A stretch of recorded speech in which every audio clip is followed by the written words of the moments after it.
Spotted, 5 taon na hinintay ng mga taga General Santos, pero ngayon, tuloy-tuloy na ang biyahe. Opisyal nang bukas sa publiko ang Jensan Underpass, isang proyektong magpapabilis sa daloy ng trapiko sa Socsargen. Okay, buksan na natin to. Magpadaan na kayo. 5 years na itong delay, sa katutak na traffic yung dinulot nito, hindi matapos talbos na. Secretary, this project has resulted in lots of losses, business closures. It's unacceptable. This is so short, hindi naman ito mahirap gawin. Yan ang pinakaayaw ni Pangulo eh. Ang delay, hindi lang delay sa project eh, perwisyo sa tao yun.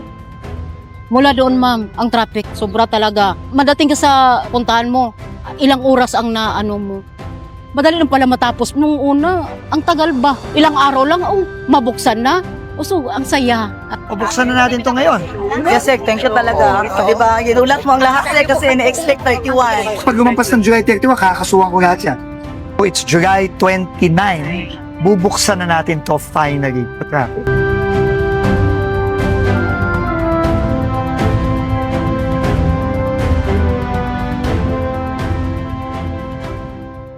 Matapos ang halos 5 taong paghihintay, maaari nang gamitin ng publiko ang Jensan Underpass sa General Santos City.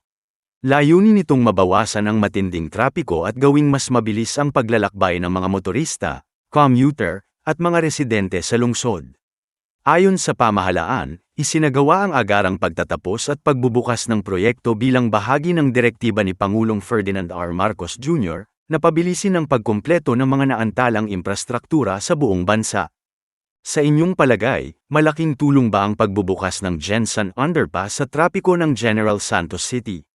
I-comment ang inyong opinyon at i-share ang video para mas marami ang makaalam sa update na ito. Philippine Leader Spotlight, Spotted.